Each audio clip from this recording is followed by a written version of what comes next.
तो दोस्तों आज तारीख हो गई है 24 अक्टूबर 2023 की, साथ ही में दिन है मंगलवार का। तो आइए बिना देर किए फटाफट से जानते हैं आज की ताज़ा खबरें और मुख्य समाचार। तो देखिए आज के मुख्य समाचार की पहली बड़ी खबर, आने वाले 28 अक्टूबर को लगेगा चंद्र ग्रहण, ये भारत में दिखाई देगा। आइए बताएं अधिक जानकारी। जी हाँ, शनिवार 28 अक्टूबर को अश्विन पूर्णिमा है, इसे शरद पूर्णिमा कहते हैं। तो जानकारी के मुताबिक इस साल शरद पूर्णिमा पर चंद्र ग्रहण होगा। मेन बात यह है कि यह ग्रहण भारत में दिखेगा, इस वजह से यहाँ इसका सूतक भी रहेगा। जानकारी के मुताबिक चंद्र ग्रहण भारतीय समय अनुसार 28 अक्टूबर की रात 1:44 से शुरू होगा। हालांकि चंद्र ग्रहण का सूतक इससे 9 घंटे पहले ही शुरू हो जाएगा, दोपहर 4:44 पर। वहीं आपको बता दें सूतक काल चंद्र ग्रहण खत्म होने तक यानी कि 28 अक्टूबर की रात 2:24 तक रहेगा। आसान शब्दों में कहें तो 28 अक्टूबर की रात 1:44 पर चंद्र ग्रहण शुरू होगा और ये 2:24 पे खत्म होगा। लेकिन इसका सूतक काल 9 घंटे पहले शुरू हो जाएगा। लेकिन जैसे ही चंद्र ग्रहण खत्म होगा तो सूतक काल भी खत्म हो जाएगा। बाकी दोस्तों अगर आप सूतक काल के बारे में नहीं जानते हैं तो आपको बता दें, हिंदू धर्म के मुताबिक सूतक काल के दौरान कोई भी शुभ काम नहीं करना चाहिए या मांगलिक काम। वहीं सूतक काल के दौरान भगवान की पूजा की भी मनाही होती है। इतना ही नहीं, सूतक काल के दौरान खाना पीना भी वर्जित माना गया है। बाकी अब जब ये जिस दिन लगेगा तो इसके बारे में आपको और ज्यादा अधिक जानकारी देंगे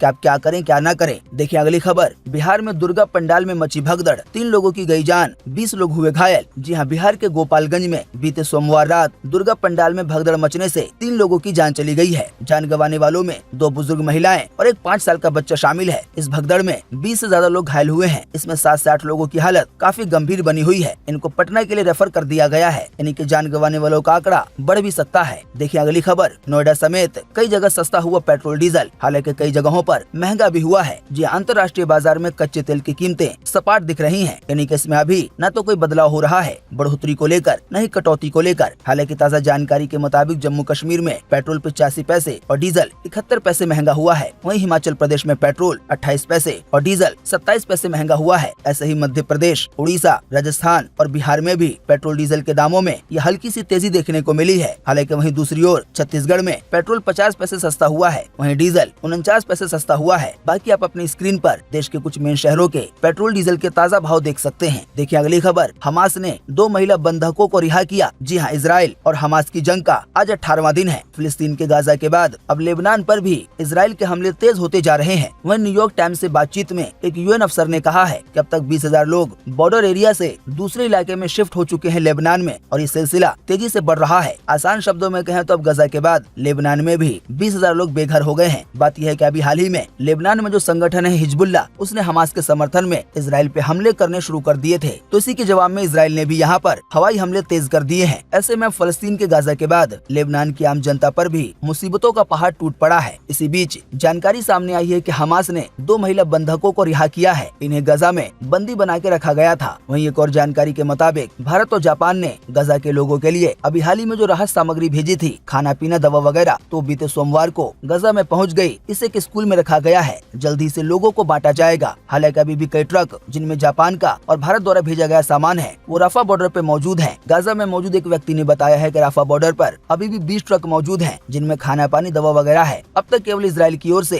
34 ट्रकों को जाने दिया गया है। वहीं बताया गया इन पर मौजूद सामग्री कहीं हमास के हाथ न लग जाए, इसके लिए पूरी मॉनिटरिंग की जा रही है, पूरी छानबीन की जा रही है। हालांकि आपको बता दे, राहत सामग्री में फ्यूल यानी कि तेल वगैरह नहीं है, यानी कि पेट्रोल डीजल। इजराइल का कहना है फ्यूल हमास के हाथ लग सकता है। वहीं इसी बीच एक और बड़ी खबर आ रही है। अभी हाल ही में गजा के अस्पताल पर जो एक बड़ा हमला हुआ, जिसमें लगभग एक साथ 500 लोगों की जान चली गई थी, तो उसके बारे में ब्रिटिश के प्रधानमंत्री ऋषि सुनक ने बीते सोमवार को संसद को संबोधित किया। उन्होंने कहा, मैं ये मानता हूँ कि पिछले दिनों गाजा के जिस अस्पताल पे हमला हुआ था वो दरअसल गाजा के अंदर से ही हुआ था। हमारे पास इस बारे में ठोस जानकारी है। इसके अलावा तमाम तरह के एनालिसिस और इंटेलिजेंस भी जुटाई गई है। इनसे पता चलता है कि ये धमाका एक मिसाइल की वजह से हुआ था और वो गजा के अंदर से ही फायर की गई थी। इजराइल गाजा को लेकर देखें ये एक और बड़ी खबर, इजरायली हमें दुनिया से मिटाना चाहते हैं लेकिन हम जिएंगे। वहीं फिलिस्तीनियों ने पूछा, बेकरी अस्पताल पे बम गिराने से क्या हासिल होगा। जानकारी के मुताबिक गाजा में रहने वाले फोटोग्राफर और स्टोरी टेलर तामिर हमाम कहते हैं कि सब खत्म हो चुका है, जीने लायक खाना पानी मिल जाए तो ये किसी चमत्कार की तरह लगता है। बिजली पानी खाना कुछ भी नहीं बचा है। मैं बच्चों के लिए बेकरी से ब्रेड लेने के लिए गया हुआ था, 4 घंटे लाइन में लगा। बाद में बेकर ने आके कहा कि फ्यूल खत्म हो गया है और ब्रेड नहीं बन सकते। दोस्तों आपको बता दें, इस तरह की गजा के लोगों लोगों की यानी कि फिलिस्तीन के लोगों की कई कहानियां हैं जो कि आपको अंदर से झकझोर देंगी। जानकारी के मुताबिक अरफात अल हज नाम के व्यक्ति भी उन्हीं लोगों में से शामिल है जिनका परिवार गजा में रहता है। उन्होंने सोशल मीडिया प्लेटफॉर्म एक्स पर लिखा, सुनो दुनिया वालों, हम गजा लौटना चाहते हैं और अपने लोगों के साथ मरना चाहते हैं। वहीं एक और व्यक्ति नासिर अल फारिन बताते हैं कि इजरायली सेना हवाई हमलों में बेल्ट ऑफ फायर रणनीति का इस्तेमाल कर रही है। वो एक ऐसा एरिया चुनते हैं जहाँ पे वो हमला करना शुरू करते हैं और वहाँ पर तब तक बम गिराते हैं जब तक कि वहाँ मौजूद हर बिल्डिंग, हर जिंदा चीज खत्म न हो जाए। बताया गया है गजा के कई ऐसे इलाके हैं जो कि बहुत ही खुशहाल थे, बहुत अच्छे थे, हालांकि अब वो पूरी तरह से तबाह हो चुके हैं। बहुत सारे फिलिस्तीनियों का ये कहना है कि बेकरी पर, अस्पतालों पर या जो भी ऐसी जगहें हैं जहाँ पे जरूरत का सामान मिलता है या रखा जाता है, तो वहाँ पर बम गिराने से आखिर हासिल क्या होगा। वहीं जानकारी के मुताबिक फिलिस्तीनी ये मानते हैं कि इजराइल उन्हें इस धरती से खत्म कर देना चाहता है। वो लगातार मार्केट, रोड्स, यूनिवर्सिटी और अस्पतालों को निशाना बना रहे हैं। इन जगहों पर सिविलियंस का होना तय है, यानी कि आम जनता का, और अब उन्हें ही निशाना बनाने के लिए एयर स्ट्राइक की जा रही है। इस युद्ध के पहले ही दिन इजराइल ने ऐलान कर दिया था कि वो गजा में रह रहे 20 लाख लोगों के खिलाफ एक अमानवीय नोकबंदी लागू कर रहा है। इस नोकबंदी का मतलब था कि न कोई गजा से बाहर जा सकता है और न कोई गजा के अंदर आ सकता है। बताया गया 7 अक्टूबर को जब हमास ने हमला किया तो उसके साथ ही इजराइल ने इस ऐलान के साथ गाजा में एंट्री एग्जिट के सभी चेक पॉइंट बंद कर दिए, खाना पानी,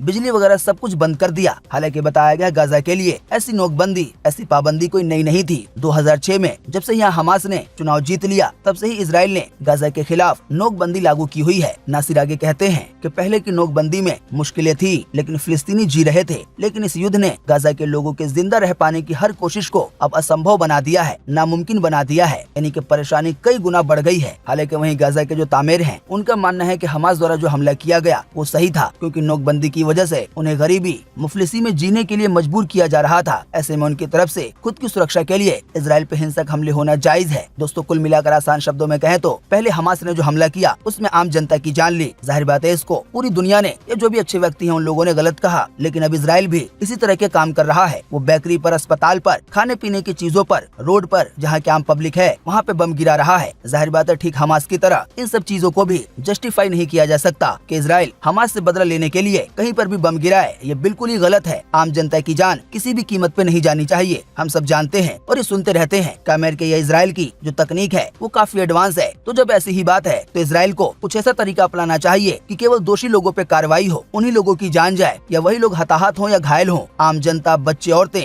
आखिर क्यों घायल हो रहे हैं? आसान शब्दों में कहें तो जो हमास ने आम जनता पे हमला किया उसको भी जस्टिफाई नहीं किया जा सकता कि बदला लेने के लिए आप आम जनता को मारो। अब ऐसे ही जब इजराइल ऐसे काम कर रहा है तो इसका भी कोई जवाब नहीं है या कोई बहाना नहीं लग सकता कि हमास के लोगों को पकड़ने के लिए आप आम जनता को मारो। ये भी जुल्म की हद है। एक और बड़ी खबर आई है कि हमास द्वारा इजराइल पर फिर से ड्रोन अटैक किया गया है। इसके जवाब में इजराइल ने भी हमला किया है एक मस्जिद पर। जी हाँ, जैसा कि अभी हमने आपको बताया, इजराइल और हमास की जंग का आज 17वां दिन है। इसी बीच हमास ने इजरायली सेना के 2 बेस पर ड्रोन से हमला किया है। वहीं इजरायली सेना ने गाजा की एक और मस्जिद पे हमला किया। आपको बता दें गाजा में अब तक 32 मस्जिदें तबाह हो चुकी हैं। अभी हाल ही में इजराइल की ओर से कहा गया था एक मस्जिद को लेकर कि हमास के लोगों ने हमला करने का ठिकाना और जो भी इंतजाम वगैरह होते हैं वो मस्जिद के अंदर ही बना रखा था। इसी की वजह से मस्जिद पे हमला किया गया, लेकिन केवल एक मस्जिद नहीं बल्कि 32 मस्जिदों को गिराया जा चुका है बमबारी के द्वारा। देखिए अगली खबर, क्यों धड़ाम हुआ शेयर बाजार, इजराइल हमास जंग का पड़ रहा है प्रभाव। जी हाँ, 7 अक्टूबर 2023 को शुरू हुए इजराइल हमास युद्ध का दायरा बढ़ने की वजह से घरेलू शेयर बाजार धड़ाम हो गया है। आज दशहरे का अवकाश होने की वजह से शेयर बाजार बंद है, लेकिन इसी बीच ये जानकारी आ रही है कि शेयर बाजार चाहे वो निफ्टी हो या सेंसेक्स कई अंक गिरकर नीचे आ गया है। जाहिर बात है जंग शुरू होने की वजह से घरेलू बाजार पर भी असर पड़ रहा है। कई लोग ये सोच रहे हैं कि अगर आने वाले दिनों में इस जंग में कई और देश शामिल हो जाएंगे तो जाहिर बात है ऐसे में जो शेयर बाजार है, ये जो कंपनियों का रेट है काफी नीचे आ जाएगा और ऐसे में शेयर बाजार में जो पैसे निवेश किए गए हैं या जिन लोगों ने निवेश किए हैं उनको तगड़ा घाटा हो सकता है। देखिए अगली खबर, मलाइका अरोड़ा हर एपिसोड के लेती है 15 लाख रुपए। रियलिटी शो झलक दिखला जा में जजों की फीस ऐसे ही है हाई। जानकारी के मुताबिक मलाइका अरोड़ा झलक दिखला जा के हर एपिसोड के लिए 15 लाख रुपए लेंगी। वहीं अरशद वारसी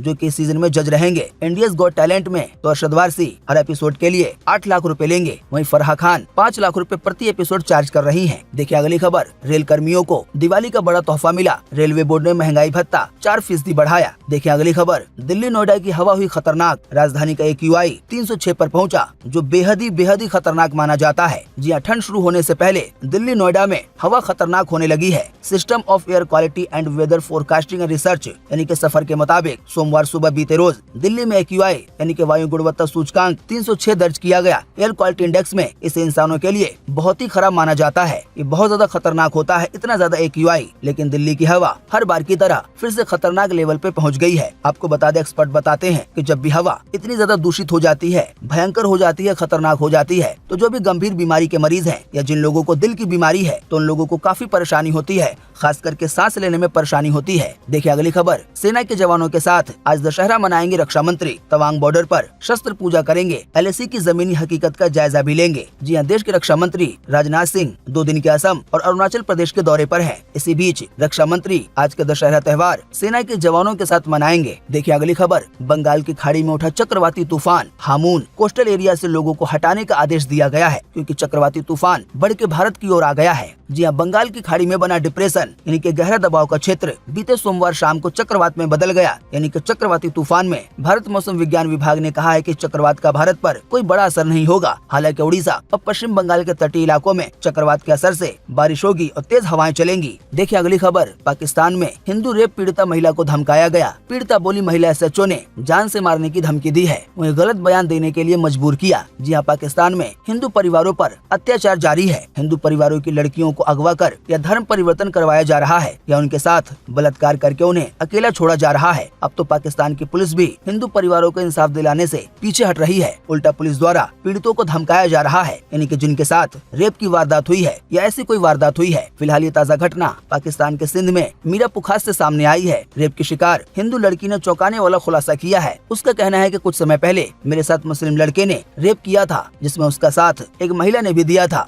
मामला थाने और फिर कोर्ट में पहुंचा, लेकिन महिला पुलिस स्टेशन की SHO मोमल लाघारी और आरोपी महिला ने उसे धमकी दी और गलत बयान देने के लिए मजबूर किया है। देखिए अगली खबर। आज से कई फोन में नहीं चलेगा WhatsApp। लिस्ट में 18 पुराने ऑपरेटिंग सिस्टम वाले मोबाइल हैं। जी हाँ, WhatsApp ने आज 24 अक्टूबर से कुछ स्मार्टफोन को सपोर्ट देना बंद कर दिया है, जो आउटडेटेड ऑपरेटिंग सिस्टम पे चलते हैं, यानी कि पुराने ऑपरेटिंग सिस्टम पर। आसान शब्दों में कहें तो जिन भी फोन में एंड्रॉइड का 5 पॉइंट वर्जन वाला एंड्रॉइड होगा या उससे ऊपर वाला, तभी उसमें WhatsApp का सपोर्ट मिल पाएगा, नहीं तो WhatsApp बंद हो जाएगा। देखिए अगली खबर। डिज्नी रिलायंस के बीच जल्दी हो सकती है $multi-billion की डील। डिज्नी भारत में अपने टेलीविजन और स्ट्रीमिंग बिजनेस को मुकेश अंबानी को बेचेगी। देखिए अगली खबर। सद्दाम हुसैन की बेटी को 7 साल की हुई जेल। इराक में इसी तानाशाह को अमेरिका ने दी थी फांसी। जी हाँ, इराक के पूर्व राष्ट्रपति और तानाशाह सद्दाम हुसैन की बड़ी बेटी रगद हुसैन को बगदाद की कोर्ट ने 7 साल की जेल की सजा सुनाई है। उन पर अपने पिता की प्रतिबंधित पार्टी यानी कि बैन पार्टी बात को प्रमोट करने का, प्रचार करने का आरोप लगा है। दोस्तों आप नहीं जानते हैं तो आपको बता दें, 2003 में अमेरिका और ब्रिटेन ने इराक पे हमला कर सद्दाम हुसैन को गिरफ्तार कर लिया था और उसे फांसी दे दी थी। इसी के साथ ही इराक में सद्दाम हुसैन का शासन खत्म हो गया था, जिसके बाद उसकी पार्टी को भंग कर दिया गया, बैन कर दिया गया। देखिए अगली खबर। लीक हुआ कॉफी विद करण 8 के पहले एपिसोड का प्रोमो। इसमें रणवीर सिंह ने किया खुलासा, दीपिका से शादी के 3 साल पहले की थी सीक्रेट एंगेजमेंट। मनोरंजन जगत से देखिए एक और खबर। टाइगर 3 का गाना रिलीज हुआ। सलमान कैटरीना की जबरदस्त केमिस्ट्री देखने को मिली। धमाकेदार पार्टी ट्रैक है, लेके प्रभु का नाम। तो दोस्तों उम्मीद करते हैं कि आज की इस वीडियो से आपको काफी कुछ जानकारी मिली होगी। हम बस इसके बदले में आपसे इतना ही चाहते हैं कि आप इस वीडियो को लाइक कर दें और शेयर कर दें, क्योंकि आपका लाइक और शेयर करना ही होता है हमारी मेहनत का फल। वीडियो देखने के लिए आपका बहुत बहुत धन्यवाद। Thanks for watching.